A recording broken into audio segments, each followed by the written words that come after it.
Hi friends, ഇന്ന് നമുക്ക് കുറച്ച് ചാളമീൻ കിട്ടിയിട്ടോ. അപ്പോൾ ഞാൻ വിചാരിച്ചു അത് വാഴയില പൊള്ളിക്കാമെന്ന്. അപ്പോൾ അതെങ്ങനെയാണ് ഉണ്ടാക്കണതെന്ന് നോക്കിയാലോ.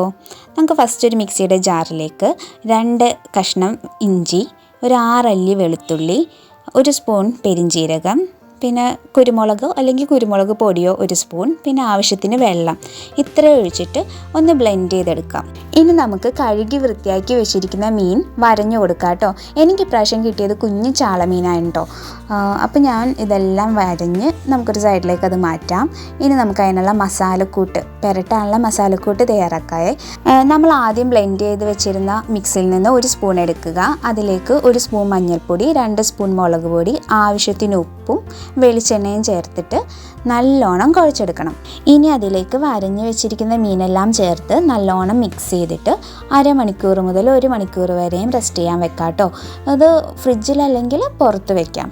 ഇനി നമുക്ക് ഒരു പാൻ വെച്ച് വെളിച്ചെണ്ണ ഒഴിച്ചിട്ട് മീനെല്ലാം വറുത്തെടുക്കാം കേട്ടോ.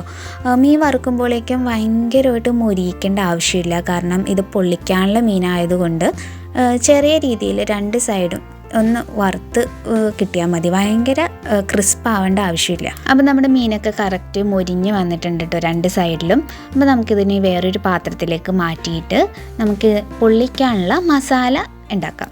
ഇനി നമുക്ക് ഒരു പാൻ വെക്കാം. പാൻ വെച്ചിട്ട് വെളിച്ചെണ്ണ ഒഴിക്കാം. ഇപ്പം മീൻ വറുത്ത വെളിച്ചെണ്ണ ഉണ്ടെങ്കിൽ അതൊഴിക്കാം കേട്ടോ. ആദ്യം മിക്സ് ചെയ്ത് വെച്ച ആ കൂട്ടുണ്ടല്ലോ, 1 സ്പൂൺ എടുത്തിട്ട് ബാക്കി ഉണ്ടായിരുന്ന ആ കൂട്ട് ഇതിനകത്തേക്ക് ഇട്ട് നല്ലോണം വഴറ്റി കൊടുക്കുക.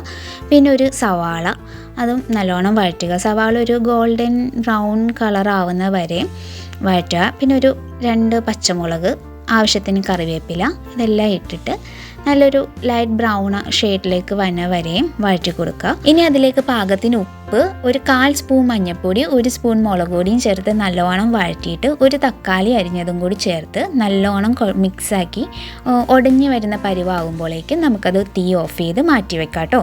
അടുത്തത് നമുക്ക് പൊള്ളിക്കാനുള്ള വാഴയില വാട്ടിയെടുക്കാമേ. 2 സൈഡും നല്ലോണം വാട്ടിയെടുത്തിട്ട് വാഴയിലയിൽ കുറച്ച് വെളിച്ചെണ്ണ തടവി കൊടുക്കാം. എന്നിട്ട് നമ്മുടെ ആദ്യം ഉണ്ടാക്കി വെച്ച നമ്മുടെ ആ ഒരു മിക്സ് ഉണ്ടല്ലോ, അത് ആ മസാല ആദ്യം സ്പ്രെഡ് ചെയ്തിട്ട് നമ്മുടെ ചാള വറുത്ത എല്ലാ കഷ്ണങ്ങളും നമ്മൾ അതിനകത്തേക്ക് വെക്കുക. കുറച്ച് കറിവേപ്പില, പിന്നെ ഒരു 3 ടീസ്പൂണോളം നമ്മുടെ തേങ്ങാപ്പാലുണ്ടല്ലോ അത് ചേർക്കുക. അത് ഭയങ്കര ടേസ്റ്റ് തരും കേട്ടോ, നല്ല ജ്യൂസി ആക്കും.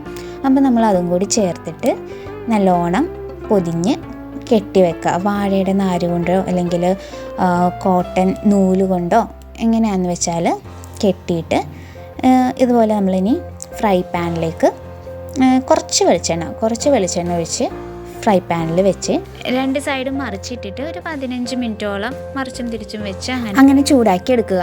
വാടി വരുമ്പോഴേക്കും നല്ല മണം വരും കേട്ടോ. വാഴയിലയുടെയും എണ്ണയുടെയും ഒക്കെ ഇട്ടൊരു നല്ല സ്മെല്ല് വരുമ്പോഴേക്കും നമുക്ക് തീ ഓഫ് ചെയ്യാം കേട്ടോ. ഇനി അതൊരു പാത്രത്തിലേക്ക് മാറ്റി നമുക്കൊരു 5 മിനിറ്റ് റെസ്റ്റ് ചെയ്യാൻ വെക്കാം കേട്ടോ. ഇനി ഇത് നമുക്കൊന്ന് തുറന്ന് നോക്കാം കേട്ടോ. ഈ വാഴയില തുറക്കുമ്പോൾ ഉള്ള സ്മെല്ലില്ലേ, ഒരു രക്ഷയില്ല. വായിൽ വെള്ളം വരുക, അടിപൊളി മണമാണ്. ഈ ഒരു ഐറ്റം ഉണ്ടെങ്കിൽ മതി കേട്ടോ, നമുക്ക് ഒരു പറ ചോറ് തന്നെ. അത്ര മണമാണ്, അത്ര ടേസ്റ്റുമാണ്. എന്താണേലും എല്ലാവരും ഒന്ന് ട്രൈ ചെയ്ത് നോക്കണേ. കാരണം എന്നും നമ്മൾ ചാള വെറുതെ വറുക്കുകയും കറി വയ്ക്കുകയും തിളപ്പിക്കുകയൊക്കെ ചെയ്യുമ്പോഴേക്കും ഒന്ന് വെറൈറ്റി ആയിട്ട് ഇങ്ങനെയൊക്കെ, എപ്പോഴും അല്ല ഇടയ്ക്ക് ഇങ്ങനെയൊക്കെ ഒന്ന് കഴിച്ചാൽ അടിപൊളിയായിരിക്കും.